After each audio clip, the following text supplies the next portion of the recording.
Bonjour les investisseurs, aujourd'hui on se retrouve pour l'analyse de l'action Ruby, une action qui a été demandée par un abonné et je voulais vous remercier pour toutes les personnes qui m'encouragent et qui visionnent mon parcours d'investisseur. Et si vous voulez que je fasse une analyse d'une entreprise, écrivez-le en commentaire, j'essaierai de faire si je vois qu'elle est demandée plusieurs fois. Dans un premier temps, je vous ferai une présentation de l'entreprise, puis j'analyserai ses finances pour voir si Ruby est un bon investissement à long terme. Ensuite, je calculerai la valeur intrinsèque et je ferai une petite analyse technique. Pour finir, je vous donnerai mon avis sur l'action, vous dire si je possède cette action en portefeuille et si oui, à combien je l'ai pris. Donc restez bien jusqu'à la fin de la vidéo et n'hésitez pas à liker et à vous abonner si vous aimez la vidéo pour me motiver à continuer de partager mes analyses.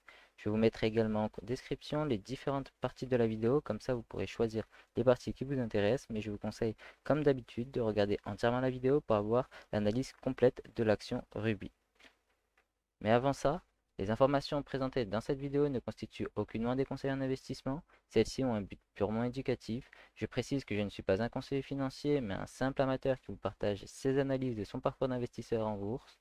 Tout investissement boursier implique des risques, dont le risque de perte partielle ou totale de l'investissement de départ. Il est donc primordial que vous fassiez votre propre analyse avant d'investir en bourse. Commençons par présenter l'entreprise. Donc Ruby a été créée en 1990 et a fait son introduction en bourse en 1995. Elle est spécialisée dans le stockage, la distribution, l'infrastructure, le transport, l'approvisionnement et les services dans le domaine de l'énergie. Elle a comme concurrent Total Energy, Vivo ou encore des acteurs locaux indépendants. Et au niveau de son actionnariat, Ruby est détenu avec 77% par des investisseurs publics, donc des institutions étrangères ou encore des institutions françaises. 2% qui sont détenus par les associés et les gérants de Ruby, 5% par Twenty Brown Company, qui est un fonds d'investissement, 5% par Wellington Management Group, qui est également un fonds d'investissement, 5% par BlackRock, et enfin 6% par le groupe industriel Marcel Dassault, qui détient Dassault Systèmes, Dassault Aviation. Au niveau de la répartition géographique du chiffre d'affaires, on peut voir qu'il est très diversifié. Il est avec 36% en Afrique, 31% en Europe et 33% dans les Caraïbes. Et au niveau de la répartition du chiffre d'affaires par activité, c'est principalement de la distribution avec 87% du chiffre d'affaires et 13% du chiffre d'affaires avec les supports et les services. Donc on peut voir qu'au niveau de la répartition géographique, Ruby ne touche pas au côté asiatique, mais sinon elle est sur les trois autres continents. Et au niveau de la répartition du chiffre d'affaires, il est assez restreint et peu diversifié car c'est 87% de distribution et 13% des supports et services. Alors comme je viens de vous le dire, Ruby est une entreprise dans le secteur de l'énergie et comme beaucoup d'entreprises dans le secteur de l'énergie, ils investissent dans les énergies renouvelables et Ruby fait la même chose. Donc Ruby a acheté, ou du moins a fait l'acquisition de Photosol, qui est un leader indépendant de la production photovoltaïque en France, avec 330 MW de capacité opérationnelle dans 78 centrales et ils ont une pipeline de projets identifiés d'environ de 3,4 gigawatts, soit à peu près 3400 mégawatts. Et enfin, pour le moment, Ruby a investi dans Hydrogène de France Énergie avec une participation de 18,5%, qui est un pionnier mondial de l'hydrogène électrique. Enfin, au niveau de la position de marché de Ruby, Ruby n'est pas intéressée à être en concurrence avec les grosses entreprises, donc elle n'est pas sur les gros marchés et elle préfère être dans les plus petits marchés comme les Caraïbes, comme on vient de voir auparavant. Et elle a un modèle de croissance à l'aide d'acquisition d'entreprises, donc faire une croissance externe et pas faire une croissance interne, ce qui peut être une bonne chose. Passons maintenant au compte de résultats. Donc, on commence par le chiffre d'affaires. Donc, on peut voir que le chiffre d'affaires est en croissance de 2016 à 2021, même s'il y a eu une baisse en 2020 à cause de la crise sanitaire et on n'a pas encore réussi à revenir au niveau de 2019. Au niveau des résultats opérationnels, on a également une légère croissance. Donc, en 2016, on faisait 299 millions d'euros. Et en 2021, ils sont à 391 millions d'euros. Et pour parler du résultat net et des bénéfices par action, peut voir également qu'il y a une légère croissance, même si on peut commencer à parler de stabilisation des résultats. J'ai mis que le bénéfice par action était en croissance par an de 4,27%. Cela nous servira pour le calcul de la valeur intrinsèque en fin de vidéo. Au niveau du bilan, donc au niveau de la trésorerie, on peut voir qu'elle est positive, même si elle n'est pas en augmentation, elle est positive, donc ça va leur permettre de faire des investissements. Et quelque chose de très bien, c'est qu'au niveau de la dette à long terme, elle est en décroissance. Donc ça, c'est quelque chose qu'on aime bien, car il ne faut pas qu'une entreprise soit trop endettée et il faut qu'elle arrive à payer ses dettes. Ensuite, je regarde les actifs passifs, les actifs et les passifs circulants. Donc, toujours voir que les actifs circulants soient supérieurs aux passifs circulants. Ça me permet de savoir si l'entreprise peut payer ses dettes à court terme. Donc ici, on peut voir que les actifs circulants sont supérieurs aux passifs circulants. Et enfin, je regarde le ratio dette sur capitaux propres et on dit que quand ce ratio est inférieur à 1, alors l'entreprise est peu endettée. Ici, en 2021, Ruby a une dette sur capitaux propres de 0,36, ce qui est très bien. Passons maintenant aux capitaux propres. Donc, les capitaux propres, il faut qu'ils soient en croissance, ce qui va nous dire que l'entreprise crée de la richesse, ce qui est le cas pour Ruby. On est passé de 1,986 millions d'euros en 2016 à 2,736 millions en 2021. Ensuite, je regarde le free cash flow. Donc, le free cash flow, c'est le cash que l'entreprise se fait en fin d'année. Donc, avec ce cash, elle peut soit payer des dividendes, soit faire des rachats d'actions, soit le réinvestir, soit payer sa dette. Donc, le free cash flow, c'est quand même une donnée très importante et il faut qu'en fin d'année, il soit positif et si possible en croissance. Donc, avec Ruby, on peut voir qu'il est positif chaque année, mais il n'est pas forcément en croissance, donc il n'y a pas une stabilité au niveau de l'augmentation du free cash flow. Je rappelle aussi que le free cash flow, c'est le flux de trésorerie fourni par les activités d'exploitation moins le flux de trésorerie lié aux activités d'investissement. Et il faut bien vérifier que le free cash flow n'augmente pas car le flux de trésorerie lié aux activités d'investissement baisse, mais bien qu'il augmente car le flux de trésorerie fourni par les activités d'exploitation augmente. On peut voir que c'est le cas pour Ruby entre 2016 jusqu'à 2020, sauf en 2021 où il y a une très forte baisse du flux de trésorerie fourni par les activités d'exploitation. Donc il y a plusieurs choses à ça. La première chose, c'est qu'il y a eu un coup d'État dans les Caraïbes qui a fortement touché Ruby en 2021. Et si je ne me trompe pas, ils ont également enlevé de leur rapport le Ruby Terminal, qui était une activité qui leur apportait de l'argent. On peut voir qu'au niveau du flux de trésorerie lié aux activités d'investissement, il n'y a pas forcément une grosse baisse des investissements et Ruby continue à investir chaque année dans de nouveaux projets. Donc à ce niveau-là, Ruby est pas trop mal, même s'il y a une forte instabilité du free cash flow. Ensuite, des données que je regarde et que peu de gens regardent, ce sont les actions en circulation. Donc si les actions en circulation augmentent, cela va faire que les investisseurs ou les actionnaires sont dilués et c'est très négatif pour eux. Donc on préfère quand les entreprises font des rachats d'actions et non pas des augmentations de capital, sauf s'ils sont bien utilisés pour réinvestir et faire croître l'entreprise à long terme. Donc pour moi, au niveau des actions en circulation, c'est quand même quelque chose de négatif car on peut voir que Ruby fait beaucoup d'augmentation de capital et du coup les actionnaires sont souvent dilués. Ensuite, je peux regarder le dividende. Donc beaucoup d'investisseurs achètent du Ruby pour son dividende car on sait que Ruby est une aristocrate dividende, donc ça fait plus de 15 ans qu'elle augmente son dividende chaque année. Donc là, on peut voir que c'est le cas, même si entre 2016 et 2017, il y a une baisse du dividende, mais cela est dû à cause du split qu'ils ont fait. Du coup, le prix de l'action diminue, ce qui fait baisser le prix du dividende, mais en soi, ça ne change pas le fait que le dividende est en croissance. Mais je voulais vous montrer quelque chose de très important, c'est au niveau du free cash flow par action. Donc c'est le cash par action que l'entreprise se fait.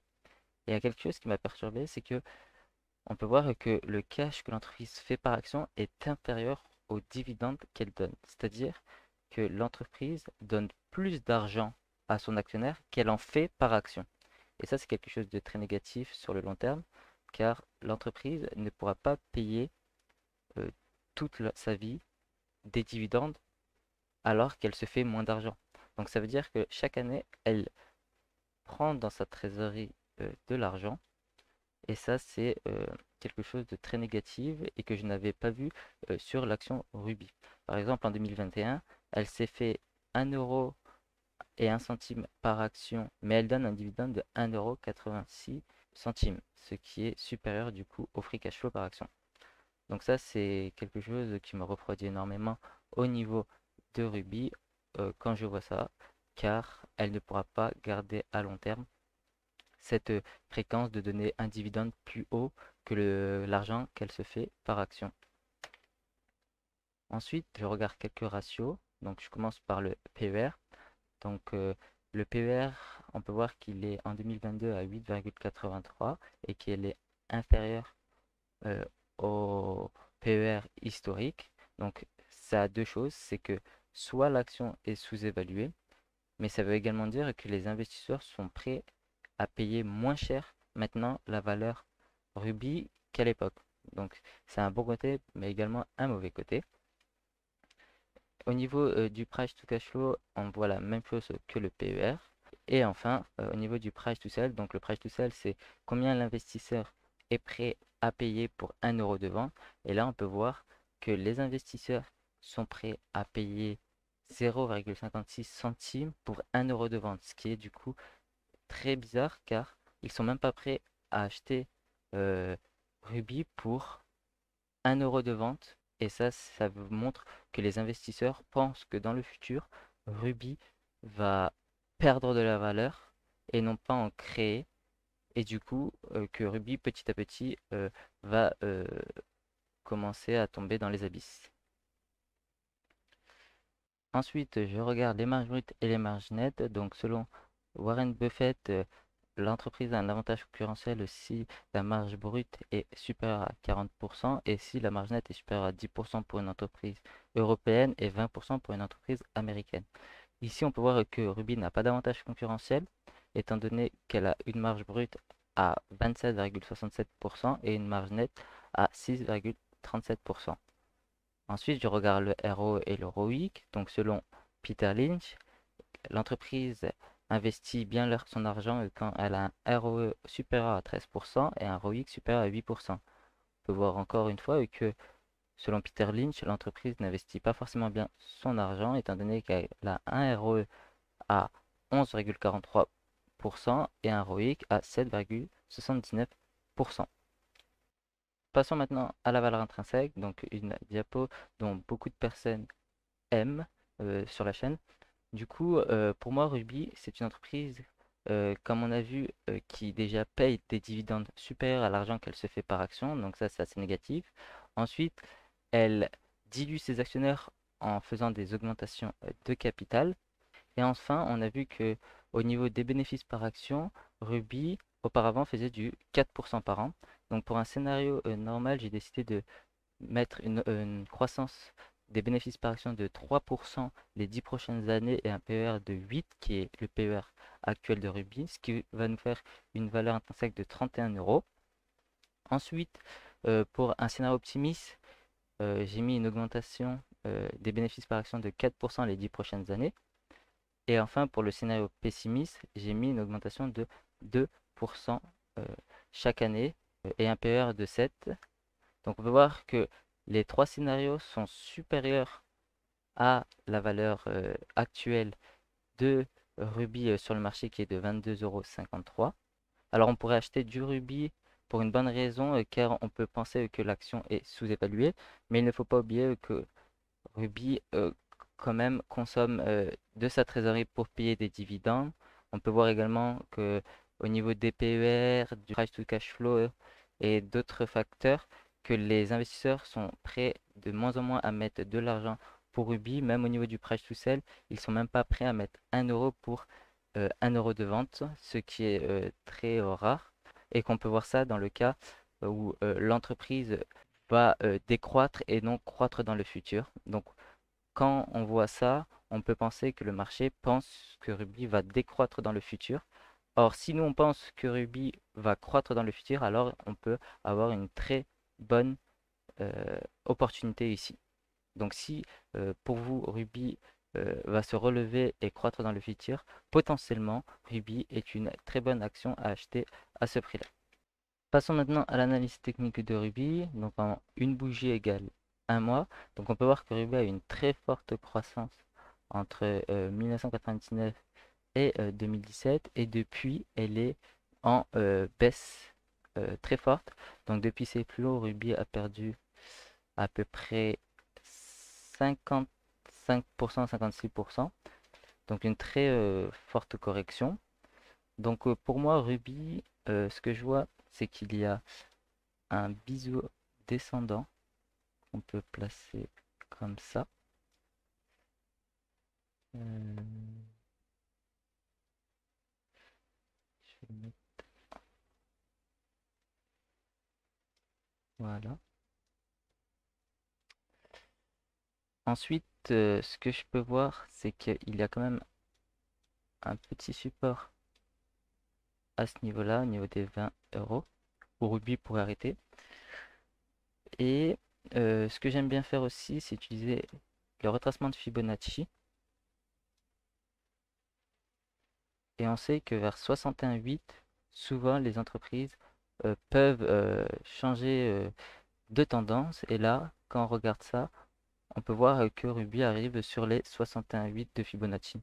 Donc potentiellement, ce qui peut se passer sur Ruby, c'est une baisse, une sortie de biseau avant de repartir très fortement à la hausse. Donc voilà mon avis sur Ruby au niveau analyse technique. Donc je pense que si vous croyez à l'entreprise, vers ces niveaux-là, ça peut être un bon prix pour acheter du Ruby à long terme. Pour conclure, Ruby est sur un secteur en pleine croissance qui est le secteur des énergies renouvelables, mais j'ai pu voir au niveau de ses fondamentaux quelques petits trucs qui me dérangent, comme la croissance des actions en circulation qui fait que l'actionnaire est dilué, ou encore le fait qu'elle donne des dividendes supérieurs au free cash flow qu'elle fait par action.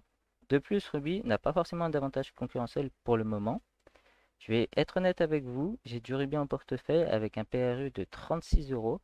C'était ma première action que j'ai achetée sans forcément à l'époque analyser ce qui m'a fait l'acheter beaucoup trop cher. Mais je pense que maintenant, au prix où elle est, elle commence à être intéressante afin de jouer un changement de tendance sur l'action. De plus, je trouve que les investissements qu'elle a fait sont de très bons investissements et qui pourraient aider au changement de tendance. Donc pour le moment, je garde Ruby dans ma watchlist car elle commence à m'intéresser, mais il faut faire gaffe car c'est qui tout double. Soit l'entreprise repart de plus belle, soit les investisseurs continuent de la fuir. Donc dites-moi en commentaire si vous possédez cette action en portefeuille et à combien. Et si vous ne la possédez pas, pourquoi elle ne vous intéresse pas. J'aimerais connaître votre avis. Donc merci de m'avoir écouté jusqu'à la fin. J'espère que cette vidéo vous aura plu. N'hésitez pas à mettre un pouce bleu si c'est le cas et vous abonner pour voir d'autres analyses d'entreprise. Et je vous dis à la prochaine.